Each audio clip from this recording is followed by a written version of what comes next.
जय श्री कृष्ण, जय श्री राधे। तो भक्तजनों, आज हम सुनेंगे श्री कृष्ण जन्म से कंस वध तक कथा।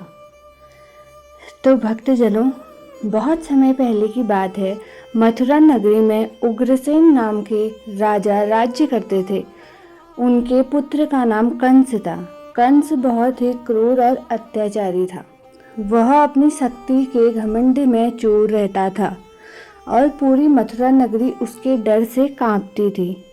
एक दिन कंस की बहन देवकी का विवाह वासुदेव जी के साथ हो रहा था। कंस अपनी बहन देवकी से बहुत प्रेम करता था, इसलिए वह स्वयं रथ चलाकर देवकी और वासुदेव को उनके ससुराल छोड़ने जा रहा था। तभी अचानक आकाशवाणी हुई, हे कंस, जिस देवकी को तू इतने प्रेम से ससुराल छोड़ने जा रहा है, उसी देवकी का 8वां पुत्र तेरी मृत्यु का कारण बनेगी। यह सुनते ही कंस का चेहरा गुस्से से लाल हो गया। उसने तुरंत अपनी तलवार निकाल ली और देवकी को मारने के लिए आगे बढ़ा। तभी वासुदेव जी ने कंस को रोका और कहा, हे कंस, तुम अपनी बहन को क्यों मारना चाहते हो? तुम्हें तो उसके 8वें पुत्र से खतरा है। मैं वचन देता हूँ कि देवकी के सभी बच्चों को जन्म के बाद तुम्हें सौंप दूंगा। वासुदेव जी की बात सुनकर कंस ने देवकी को नहीं मारा, लेकिन दोनों को कारागार में बंद कर दिया। समय बीतता गया और देवकी को एक एक करके 6 पुत्र हुए। कंस ने क्रूरता से उन सभी बच्चों को जन्म लेते ही मार दिया। पूरी मथुरा नगरी में डर और दुख का माहौल था। देवकी और वासुदेव हर समय भगवान की प्रार्थना करते थे कि उन्हें इस दुख से मुक्ति मिले। कुछ समय बाद देवकी के गर्भ में 7वां पुत्र आने वाला था। भगवान की कृपा से वह गर्भ रोहिणी के गर्भ में चला गया और वहीं से बलराम जी का जन्म हुआ। अब समय था 8वां पुत्र के जन्म का। पूरी धरती पर पाप और अत्याचार बढ़ चुका था। तब भगवान विष्णु ने स्वयं श्री कृष्ण के रूप में जन्म लेने का निर्णय लिया। भाद्रपद मास की अष्टमी तिथि, आधी रात का समय, चारों ओर घना अंधेरा था। कारागार में पहरेदार सो चुके थे। तभी भगवान श्री कृष्ण का जन्म हुआ। जन्म लेते ही कारागार में दिव्य प्रकाश फैल गया। भगवान ने वासुदेव और देवकी को अपने चतुर्भुज रूप में दर्शन दिए और कहा, हे पिता, मैं तेरी को पाप मुक्त करने के लिए जन्म लिया हूँ। आप मुझे गोकुल में नंद बाबा के घर छोड़ आइए।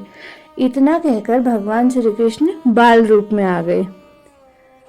भगवान श्री कृष्ण के जन्म के बाद में कारागार में अद्भुत चमत्कार हुआ। सभी पहरेदार गहरी नींद में सो गए और जेल के दरवाजे अपने आप खुल गए। वासुदेव जी ने देखा कि भगवान की माया में सारी बेड़ियां टूट गई हैं। वासुदेव जी ने तुरंत बाल कृष्ण को एक टोकरी में रखा और गोकुल की ओर चल पड़े। बाहर तेज बारिश हो रही थी और यमुना नदी उफान पर थी। चारों तरफ अंधेरा और तूफान था, लेकिन वासुदेव जी के मन में भगवान पर पूर्ण विश्वास था। जैसे ही वासुदेव जी यमुना नदी के पास पहुंचे, यमुना जी ने रास्ता दे दिया। पानी अपने आप नीचे हो गया। तभी शेषनाग प्रकट हुए। उन्होंने अपनी फनों से बाल कृष्ण को बारिश से बचाया। वासुदेव जी सुरक्षित गोकुल पहुंच गए। उसी समय नंद बाबा के घर यशोदा मैया ने एक कन्या को जन्म दिया था। वासुदेव जी ने बाल कृष्ण को वहां सुला दिया और उस कन्या को लेकर वापस मथुरा आ गए। जैसे ही वासुदेव जी कारागार में पहुंचे, जेल के दरवाजे फिर से बंद हो गए और पहरेदार जाग गए। कंस को खबर मिली, देवकी का 8वां बच्चा पैदा हो गया है। कंस तुरंत कारागार में पहुंचा और उस कन्या को छीनकर पत्थर पर पटकने लगा, लेकिन वह कन्या अचानक आकाश में उड़ गई और देवी का रूप धारण कर लिया। देवी ने कहा, हे कंस, तुझे मारने वाला जन्म ले चुका है। वह गोकुल में सुरक्षित है। यह सुनते ही कंस डर गया। उसने गोकुल के सभी बच्चों को मारने का आदेश दिया। उधर गोकुल में नंद बाबा के घर खुशी का माहौल था। पूरे गांव में जश्न मनाया जा रहा था। सभी लोग नंदलाल के जन्म की बधाई दे रहे थे। धीरे धीरे श्री कृष्ण बड़े होने लगे। वह बहुत ही नटखट और प्यारे थे। वह गोकुल की गलियों में खेलते, माखन चुराते और गोपियों को परेशान करते थे। यशोदा मैया उन्हें बहुत प्यार करती थी और उनकी हर शरारत को देखकर मुस्कुराती थी। एक दिन कंस ने पूतना नाम की राक्षसी को भेजा। पूतना सुंदर स्त्री का रूप धारण किए हुए गोकुल पहुंच गई। उसने बाल कृष्ण को गोद में लिया और उन्हें जहर पिलाने की कोशिश की, लेकिन बाल कृष्ण ने पूतना का ही प्राण ले लिया। पूतना वहीं गिर पड़ी और उसका असली राक्षसी रूप सामने आ गया। गोकुल के सभी लोगों का यह चमत्कार देखकर हैरान रह गए। उन्हें समझ आ गया कि यह कोई साधारण बालक नहीं बल्कि स्वयं भगवान है। पूतना वध के बाद गोकुल के लोगों में विश्वास हो गया कि नंदलाल कोई साधारण बालक नहीं। फिर भी वे उन्हें प्यार से पालते रहे और उनकी रक्षा करते रहे। कुछ समय बाद कंस ने तृणावर्त नाम के राक्षस को भेजा। तृणावर्त ने भयंकर तूफान का रूप धारण किया। बाल कृष्ण को उठाकर आकाश में ले गया। पूरे गोकुल डर गया और यशोदा मैया रोने लगी, लेकिन बाल कृष्ण आकाश में ही तृणावर्त का गला पकड़ लिया। राक्षस सांस नहीं ले पाया और नीचे गिरकर मर गया। कृष्ण जी सुरक्षित वापस आ गए। एक दिन यशोदा मैया ने कृष्ण को माखन चुराते हुए पकड़ लिया। उन्होंने गुस्से में कृष्ण को रस्सी से ओखली में बांध दिया, लेकिन भगवान की लीला देखिए। कृष्ण ने ओखली को खींचते हुए दो बड़े पेड़ों के बीच निकाल दिया और दोनों पेड़ गिर पड़े। उन्हें पेड़ों से दो देवता प्रकट हुए। उन्होंने भगवान को प्रणाम किया। उन्होंने कहा कि वे श्राप के कारण पेड़ बने हुए थे और आज भगवान से उन्हें मुक्ति दे दी। धीरे धीरे कृष्ण बड़े होते गए और उनकी शरारतें भी बढ़ती गई। वो गोपियों के घर जाकर माखन चुराते, मटकी फोड़ते और सबको हंसाते थे। पूरा गोकुल उनकी बाल लीलाओं से खुश रहता था। एक दिन गोकुल के पास यमुना नदी में कालिया नाग रहता था। उसके जहर से पानी और हवा दोनों खराब हो गए थे। लोग वहां जाने से डरते थे। एक दिन खेलते खेलते कृष्ण जी यमुना के किनारे पहुंच गए और सीधा नदी में कूद गए। कालिया नाग ने उन्हें पकड़ लिया। पूरा गोकुल डर गया। सभी लोग रोने लगे। तभी कृष्ण ने नाग के फनों पर चढ़ गए और नृत्य करने लगे। कालिया नाग हार गया और उसने भगवान से माफ़ी मांगी। कृष्ण जी ने उसे माफ़ कर दिया और यमुना छोड़कर जाने का आदेश दिया। कालिया नाग वहाँ से चला गया और यमुना का पानी फिर से साफ हो गया। सभी लोग खुशी से झूम उठे और कृष्ण जी की जय जयकार करने लगे। इसके बाद भगवान श्री कृष्ण ने एक बड़ी लीला की। गोकुल के लोग हर साल इंद्रदेव की पूजा करते थे, लेकिन कृष्ण जी ने उन्हें गोवर्धन पर्वत की पूजा करने के लिए कहा। इस बात से इंद्रदेव गुस्सा हो गए। उन्होंने भारी बारिश शुरू कर दी। पूरे गोकुल में बाढ़ आ गई। तब कृष्ण जी ने अपनी छोटी उंगली पर गोवर्धन पर्वत उठा लिया। सभी लोगों को उसके नीचे आश्रय दे दिया। सातवें दिन तक भगवान ने पर्वत उठाकर रखा और सभी लोगों की रक्षा की। अंत में इंद्रदेव ने अपनी गलती मानी और भगवान से माफी मांगी। गोवर्धन लीला के बाद श्री कृष्ण की महिमा पूरे ब्रज में फैल गई। कंस को भी धीरे धीरे खबर मिलने लगी। गोकुल में रहने वाला बालक ही उसका काल है। कंस दिन रात डर में रहने लगा। एक दिन कंस ने अपने मंत्री राक्षस को बुलाया और कहा कि किसी भी तरह उस बालक को मथुरा बुलाया जाए।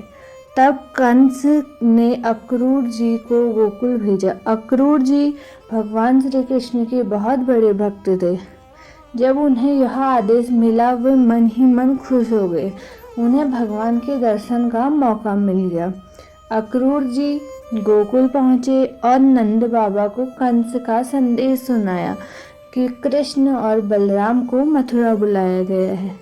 यह सुनकर पूरा गोकुल में दुख फैल गया। गोपियाँ रोने लगी और यशोदा मैया का दिल टूट गया। लेकिन कृष्ण जी ने सभी को समझाया और मथुरा जाने के लिए तैयार हो गए। अगले दिन कृष्ण और बलराम अक्रूर जी के साथ मथुरा के लिए निकल पड़े। रास्ते में अक्रूर जी ने यमुना में स्नान किया और उन्हें भगवान के दिव्य रूप के दर्शन हुए। अक्रूर जी समझ गए कि कृष्ण कोई साधारण बालक नहीं बल्कि स्वयं भगवान है। जब श्री कृष्ण और बलराम मथुरा पहुँचे तो उन्होंने पहली बार बड़ी नगरी देखी। लोग उनके सुंदर रूप को देखकर मंत्रमुग्ध हो गए। रास्ते में उन्हें एक धोबी मिला। कृष्ण जी ने अच्छे कपड़े मांगे लेकिन धोबी ने मना कर दिया। तब कृष्ण जी ने उसे दंड दिया और उसके कपड़े लेकर पहन लिए। फिर वो एक फूलवाली के पास गए।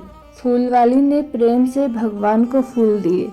कृष्ण ने उसे आशीर्वाद दिया और उसका जीवन सुखी कर दिया। इसके बाद कृष्ण जी धनुष यज्ञ स्थल पर पहुँचे और वहां रखे बड़े धनुष को तोड़ दिया। यह खबर कंस तक पहुँच गई। कंस डर से कांपने लगा, लेकिन उसने अगले दिन कुश्ती का आयोजन करवाया। अगले दिन पूरे मथुरा में कुश्ती का आयोजन हुआ। कंस ने चाणूर और मुष्टिक जैसे पहलवानों को कृष्ण और बलराम से लड़ने के लिए भेजा। चाणूर ने कृष्ण को ललकारा और मुष्टिक ने बलराम को। दोनों तरफ भयंकर युद्ध शुरू हो गया। कुछ ही समय में कृष्ण ने चाणूर को मार दिया। बलराम ने मुष्टिक को पराजित कर दिया। पूरे मैदान में जय श्री कृष्ण के नारे गूंज उठे। जब कंस ने यह देखा वह गुस्से में पागल हो गया। उसने सैनिकों को आदेश दिया कृष्ण और बलराम को पकड़ लिया जाए। तभी कृष्ण गुस्से में कूदकर सीधा कंस सिंहासन पर पहुंचे। कंस भागने लगा लेकिन कृष्ण जी ने उसे पकड़ लिया। भगवान ने कंस को उसे सिंहासन से नीचे गिराया और उसका वध कर दिया। कंस की मृत्यु के साथ ही मथुरा नगरी अत्याचार से मुक्त हो गई। सभी लोगों ने खुशी मनाई और भगवान श्री कृष्ण की जय जयकार करने लगे। इसके बाद श्री कृष्ण ने अपने नाना उग्रसेन को फिर से मथुरा का राजा बना दिया। अपने पिता देवकी और वासुदेव को कारागार से मुक्त करवाया। देवकी और वासुदेव ने भगवान को गले लगा लिया और उनकी आंखों में खुशी के आंसू बहने लगे। पूरी मथुरा नगरी उत्सव मनाया गया और हर जगह भगवान श्री कृष्ण की महिमा गाई जाने लगी। इस प्रकार भगवान श्री कृष्ण ने धरती को कंस जैसे अत्याचारी से मुक्त किया, धर्म की स्थापना की। हमें इस कथा से यह सीख मिलती है, भगवान हमेशा अपने भक्तों की रक्षा करते हैं और बुराई का अंत जरूर करते हैं। जय श्री कृष्ण, जय श्री राधे। अगर आपको यह कथा पसंद आई हो तो वीडियो को लाइक करें, शेयर करें, हरि कथा चैनल को जरूर सब्सक्राइब करें। धन्यवाद।